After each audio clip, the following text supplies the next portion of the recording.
बुद्ध कालामध्ये ज्या पद्धतीने सुत्तांचं पठण केलं जायचं, अभ्यास केला जायचा, त्या पद्धतीनेच आपण केला पाहिजे, तरच त्याचे लाभ आपल्याला मिळू शकतात. बुद्ध कालामध्ये सांगितलेले पूर्ण सुत्त, पूर्ण धम्म हा अमूल्य आहे आणि त्याचं मोल समजायचं असेल तर आपल्याला अनुभवातून जावं लागेल.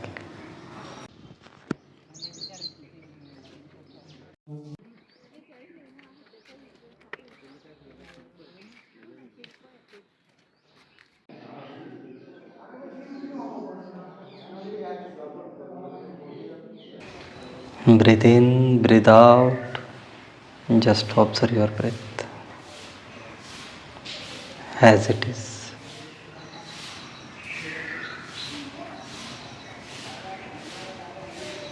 शरीर श्वास घेत आहे आणि शरीर श्वास सोडत आहे.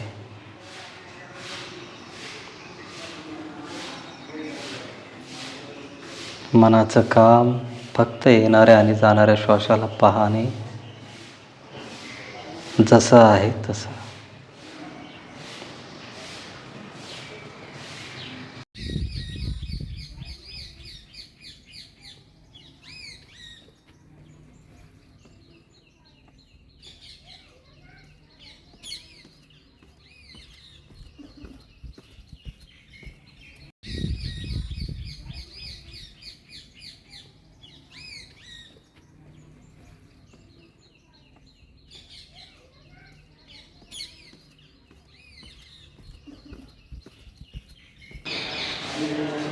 साधू साधू साधू. हळुवारपणे डोळे उघडा, रिलॅक्स.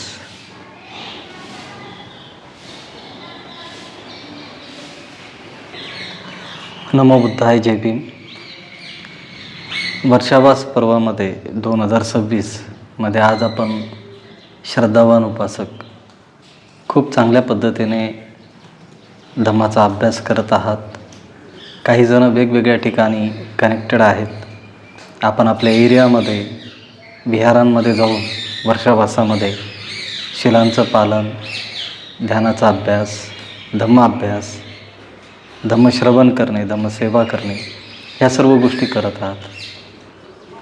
बरेच जण असे आहेत की ज्यांना वर्षावास म्हणजे काय हे देखील माहीत नाही आणि बरेच जण असे आहेत की जे वर्षावासाचं सातत्याने या वर्षाकालमध्ये आपलं पुण्य अर्जित करण्याचं काम करत आहेत. त्याच अनुषंगाने काही प्रश्न मला विचारण्यात आले होते आणि माझ्या समजेनुसार जे मला वाटतं आहे की ते आपल्यापर्यंत आलं पाहिजे ते शेअर करण्याचा मी प्रयत्न करत आहे. वर्षावासामध्ये आज आपण बघतोय की यूट्यूबवरती खूप छान छान आपल्याला वेगवेगळे धम्माचे चॅनल्स आपल्याला पाहायला मिळत आहेत. याच्यामध्ये एक स्पेशली सुत्तांशी रिलेटेड सुत्त पठण आपल्याला ऐकायला मिळतं, जे आपण मॉर्निंगला बरेच जण हे आपल्या घरामध्ये लावत असतील.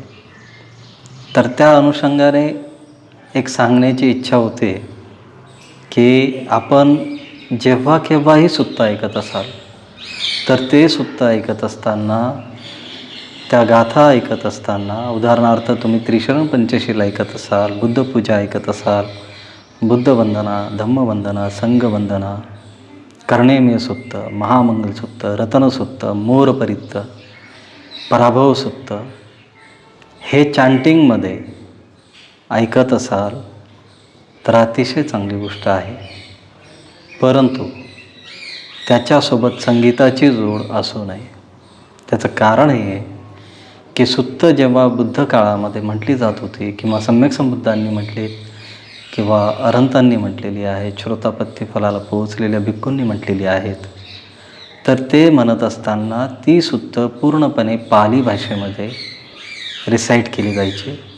त्याचबरोबर त्या सुत्तांसोबत त्यांच्या शिलांचा प्रभाव होता, शील पालनाचा प्रभाव होता, ते पालन करत असलेल्या विनयांचा प्रभाव होता आणि ध्यानाचा प्रभाव होता.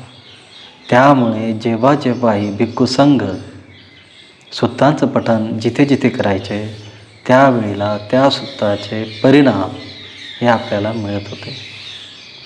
जसं रतनसुत्ताबद्दल आपल्याला माहिती आहे की रतनसुत्ताचं पठण जेव्हा केव्हा केलं गेलेलं होतं श्रावस्तीमध्ये, महामारीमध्ये, तर त्या रतनसुत्ताच्या प्रभावाने त्या महामारीमधून तिथल्या जनपदामधील लोकांची त्या व्याधीतून मुक्तता होण्यासाठी मदत झाली होती.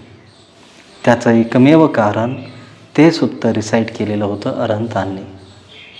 त्यामुळे आणि ते रिसाईट करत असताना सगळ्यात महत्त्वाची गोष्ट ही झालेली होती की त्यामध्ये ते सुत्त पठण करत असताना अरहंत श्रोतापत्ती फलाला, अनागामी फलाला, सकृतगामी फलाला पोहोचलेला संघ तिथे उपस्थित होता. आणि अशा सुत्तांचा परिणाम निश्चितच तिथे मिळतो. जेव्हा केव्हा तुम्ही यूट्यूबवरती किंवा घरामध्ये असे सुत्त लावता किंवा बरेचदा बऱ्याच ठिकाणी मी आता बघतो आहे फॅमिलीजमध्ये कनेक्टेड जेव्हा जेव्हा मला ऐकायला मिळतं किंवा प्रश्न विचारले जातात की आम्ही हे सुत्त ऐकलं पाहिजे का, हे म्युझिक ॲड केलेलं सुत्त ऐकलं पाहिजे का, तर ते गाणं नाही आहे, तो धम्मा आहे, हे विसरू नका. आपण गाणं ऐकत नाही आहोत, आपण धम्म ऐकत आहोत. जेव्हाही तुम्ही सुत्त तुमच्या घरामध्ये रिसाईट कराल, लावाल, त्यावेळेला भिक्खूंनी परित केलेलं, भिक्खूंनी म्हटलेलं सुत्त हे आपण लावलं पाहिजे आणि तेच आपण ऐकलं पाहिजे, ज्याच्यामध्ये म्युझिक ॲड नसेल. आणि त्या सुत्ताचा परिणाम हा आपल्या घरामध्ये, आपल्या वातावरणामध्ये कसा मिळतो ते पण तुम्ही बघा.